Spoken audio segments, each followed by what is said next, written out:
Pourquoi travaille-t-on? Si vous interrogez 9/10 des gens, ils vous diront pour gagner ma vie.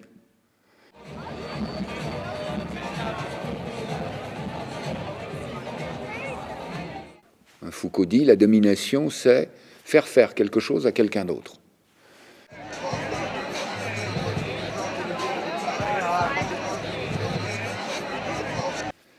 Une des formes déplaisantes que connaissaient bien les ouvriers du XIXe siècle et de l'industrie finissante, c'était la figure du contremaître, foreman en anglais. C'est la personne qui, assistée du chronométreur qui vous compte et du régleur qui règle les machines, est le maître du temps.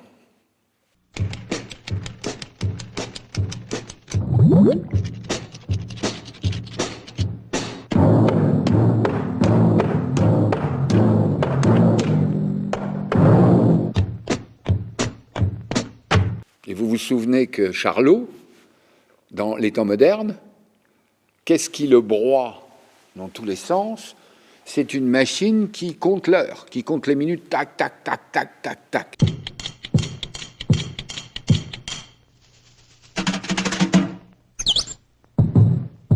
All the people who talked about how important clocks were, watches were, for the development of industrial capitalism, and all those stories about how peasants had to be taught when they went into factories to keep time, and that watches were a disciplining mechanism. Porque hubo que enseñar, disciplinar a los trabajadores para un determinado tipo de trabajo. Y ahí, claro, la gente antes en el campo pues era muy libre de trabajar, combinaba los distintos trabajos, dependía del clima, de la naturaleza. Y cuando pasas a la fábrica, pues da lo mismo que sea verano o invierno, que sea día o de noche. Ahí puedes trabajar 14 horas frente a la máquina, ¿no? Entonces había que disciplinar a los trabajadores. Y aquí jugó un papel muy importante la iglesia, la educación. O sea, los niños en los colegios pues todavía hasta hace poco, y a lo mejor muchos siguen con que se ponen en fila, que hay unos horarios, que hay un pito, que hay una campana, etc. Es decir, desde la escuela ya se disciplinaba la mano de obra, ¿no? Y después esto pues ha continuado, ¿no? Naturalmente, con ahora pues bueno, una diversidad de trabajos, pero los horarios, los resultados, etc.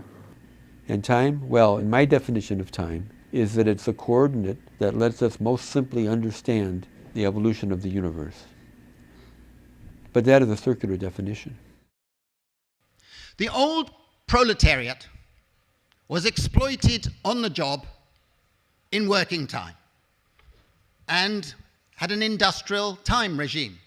Got up in the morning, went to the factory, went home, if I still had energy, had some sex, went to bed.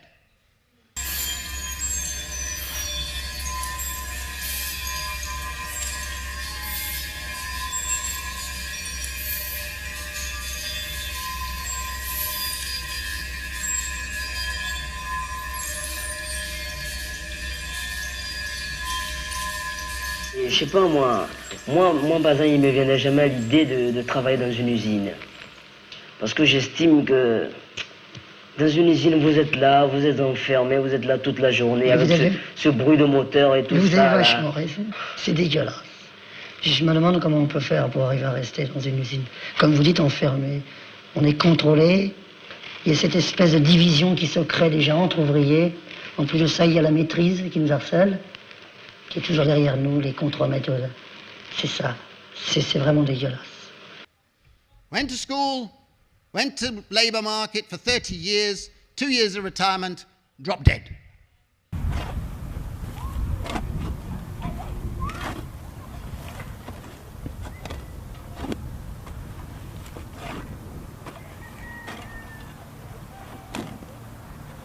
Et les situationnistes vous disent gagner sa vie à la perdre.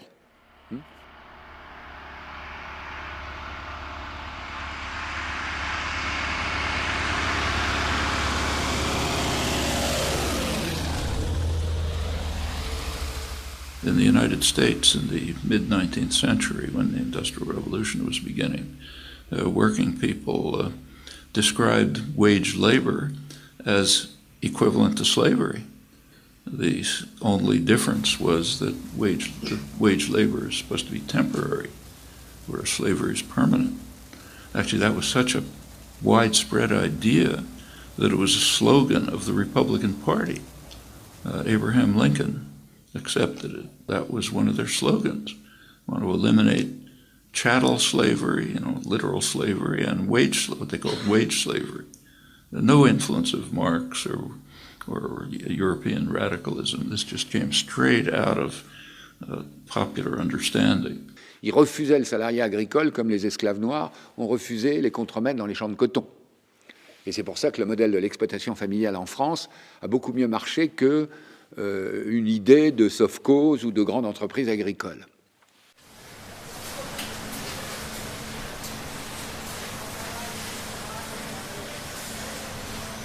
Money wages. We know that wages are falling. We know that they're more volatile. So people in the precariat are always living on the edge of unsustainable debt.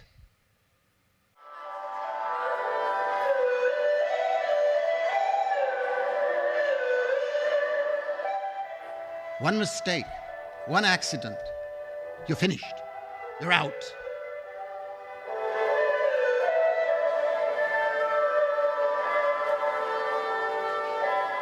That's how fragile we have created our society.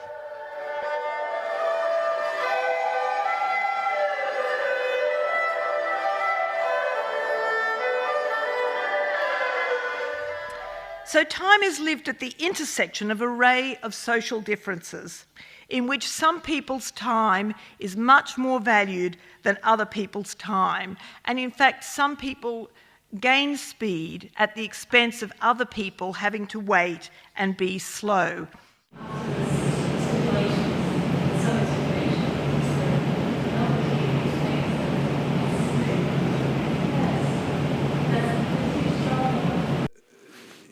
Qu'est-ce qui ne va pas dans cette chose-là? C'est évidemment la relation de domination. Et même si les gens doivent manger pour vivre, commandement de la Genèse, enfin interprétation de la Bible, reprise par Lénine, dans le régime communiste ou socialiste, qui ne travaille pas ne mange pas.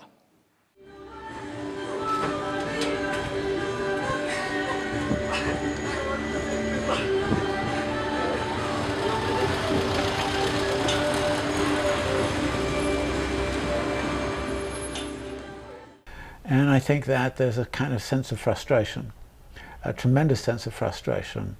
And you see this in the younger generation that looks at the future and says, where are the meaningful jobs? It's not only jobs. I mean, I get very tired when politicians go around and say, jobs, jobs, jobs, jobs. You say, but yeah, but meaningful jobs. Right. En todos los libros de economía, en casi todos los manuales, no en los libros, los manuales aparece en las primeras páginas donde dice objetivos de la macroeconomía, 4 o 5, uno de los cuales es pleno empleo. Y esto es mentira. Keynes y Kalecki ya dijeron, no hay ningún gobierno de un país capitalista que le interese el pleno empleo, porque los trabajadores tienen mucho poder de negociación. Por tanto, a las sociedades interesa trabajar con un cierto nivel de paro, ¿no? Y por tanto, lo otro no es verdad, ¿no? Pero, bueno, queda bien decir que vamos hacia el pleno empleo y que conseguiremos el pleno empleo, ¿no?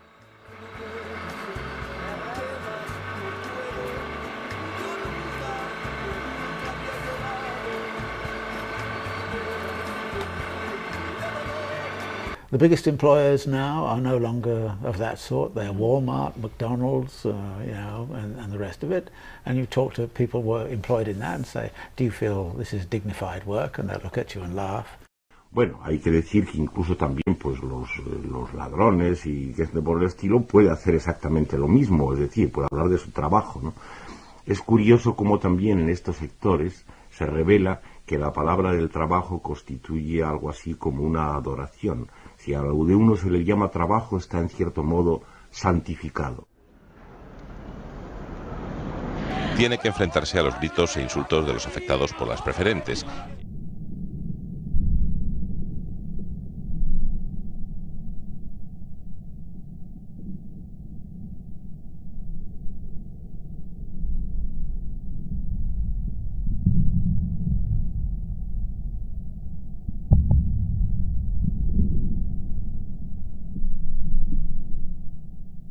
And about 70% of the population of the United States is either totally upset at the nature of the work it has to do or totally indifferent to it.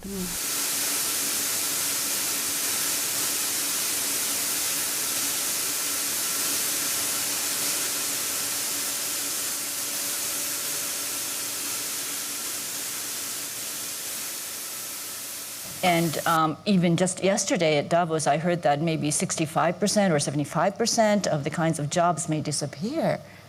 Is that really So I've heard those figures. a possibility? And, last night, I attended a dinner with several senior economists, Nobel Prize winners. The dinner was supposed to be about the new internet economy, but the economists really only wanted to talk about the impact of robotics and AI on jobs in the next few decades.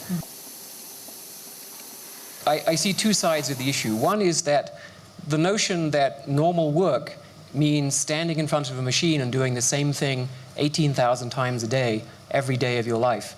That's a fairly new notion. That's really the last 150 years or so.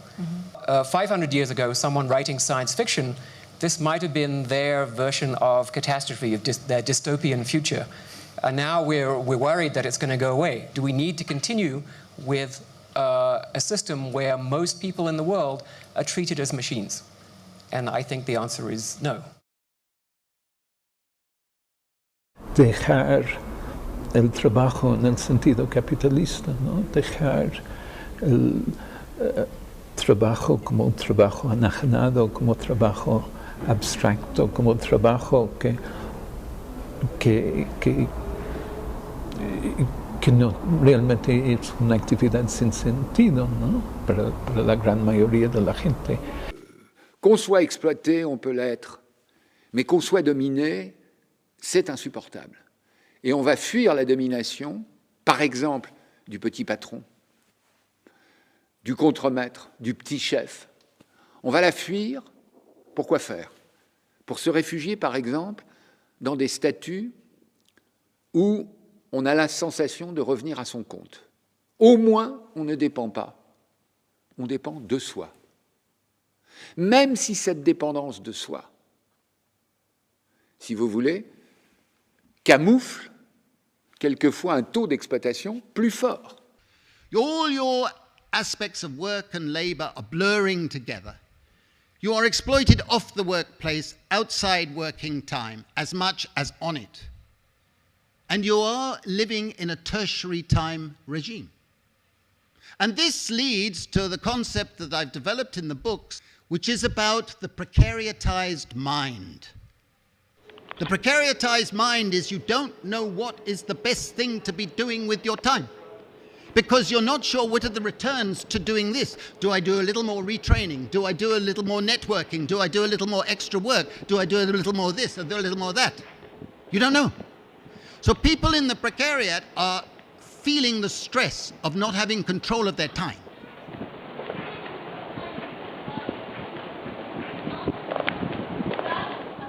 It's predicted that within the next 10 years, in all rich industrialized countries, more than 1 in every 3 labor transactions will be done online through cloud labor relations. It's hugely growing. This is not employment and it's not self-employment. It's people doing tasks. And it's part of the globalizing labor market that you're seeing people in Boston, in Madrid, in Manchester, competing with people in Goa, in Accra, in Manila, for the same jobs, the same tasks. Well, this is accelerating the downward pressure on wages and returns to doing tasks. That's a tremendous revolution that's taking place.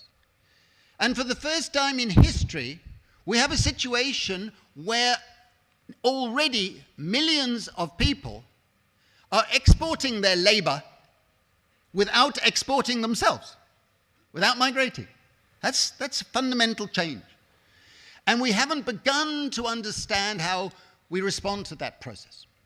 This sense of alienation is producing, at this point, not an alternative political movement, but outbreaks of fury and anger, which are actually very, very difficult to predict and very, very difficult to control.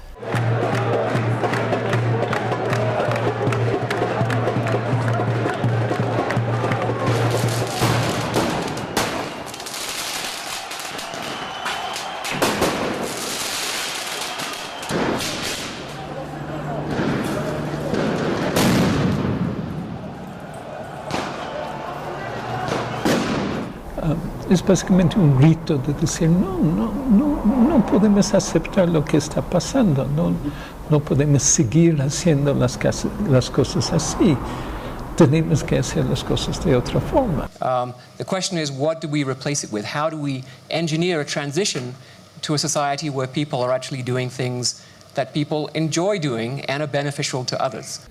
The way in which we relate to each other, the way in which we relate to our jobs, the way in which we relate to the natural world around us is being constructed in a certain way through the dynamics of technological change and through the growth process, to the point where it's almost impossible to be really human in our relationships to people, in our relationships to life.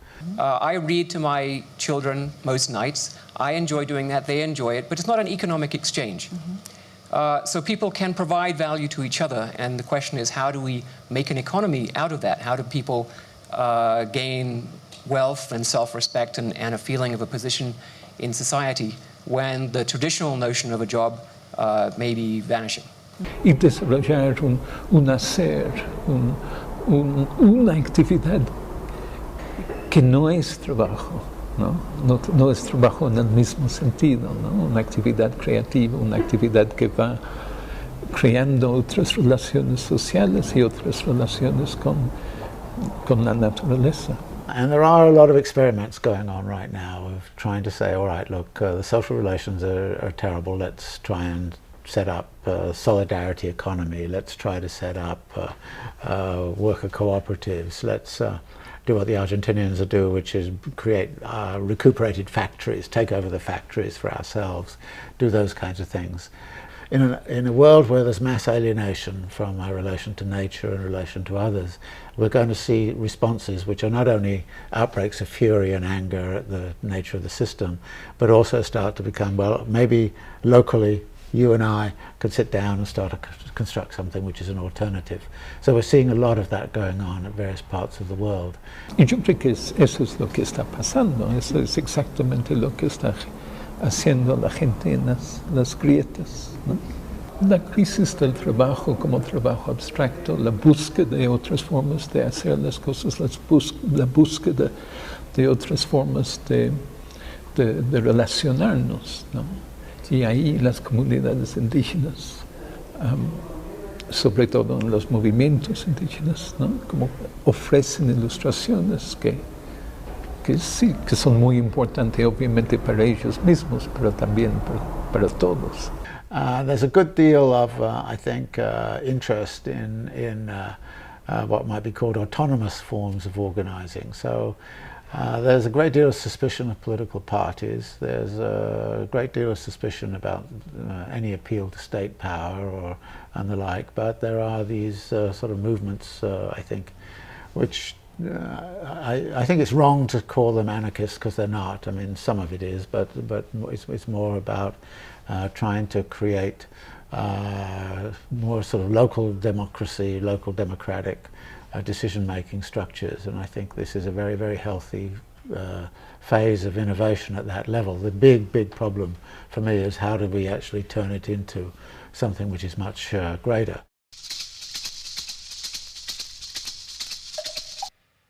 I should say that below the precariat is a lumpen precariat, an underclass. People out in the streets holding their hand out, hoping that we will give them a few something. Every city today has a big lumpen precariat. It is a shame on all of us that that is the reality in the 21st century. Disgrace. Thank you very much for listening.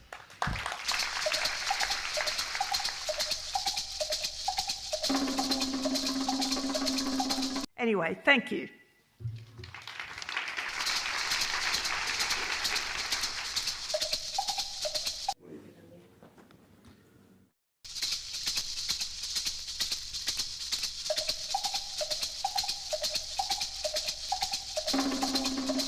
Bon, écoutez, vous ferez ce que vous voulez. Hein.